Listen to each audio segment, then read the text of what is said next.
Évidence 2025, c'est ce rendez-vous qui rassemble les différents acteurs africains et aussi, même au-delà de l'Afrique, ces acteurs qui travaillent sur l'avancement de l'écosystème des données probantes et surtout l'utilisation de ces données probantes dans les prises de décision en Afrique. Donc c'est le rendez-vous à ne pas manquer quand on travaille dans ce domaine-là. Et pour rappeler, le Centre de recherche pour le développement international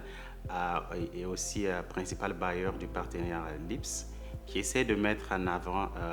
les prises de décision basées sur les données probantes en Afrique. Donc participer à ce genre d'événement nous crée vraiment cette opportunité rêvée d'être en contact avec ces acteurs qui travaillent dans cet écosystème, d'essayer de voir comment évoluent les choses, quelles sont les tendances et aussi voir des voies pour créer d'autres partenariats pour que tous on puisse travailler ensemble pour essayer d'avancer ces domaines et atteindre notre objectif. Donc, le Centre de recherche pour le développement international est vraiment le principal acteur canadien qui finance la recherche pour le développement. Donc, après plus de 50 ans qu'on est en train de financer la recherche, on voudrait voir maintenant que cette recherche qu'on est en train de produire, qui en fait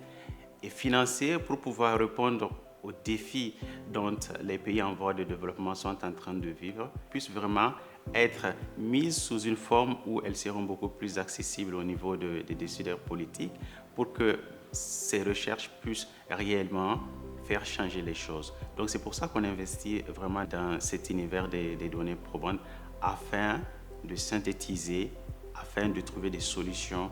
de ce qui est créé par la recherche et utiliser cela pour essayer de solutionner des problèmes concrets dont les populations sont en train de lutter. Surtout l'amélioration des conditions de vie. Et quand on dit ça, c'est vraiment dans à peu près tous les secteurs, aussi bien dans le secteur de la santé, de l'agriculture, de l'éducation et bien d'autres. Donc c'est vraiment ça qui nous fait investir dans cet écosystème ou univers des données probantes. À long terme, on aimerait voir que les institutions qui prennent les décisions en Afrique, qu'ils prennent ces genres de démarches-là. À chaque fois qu'il y a une décision qui doit être prise, qu'ils essaient de voir quelles sont les preuves, quelles sont les données probantes qui peuvent nous amener à prendre les bonnes décisions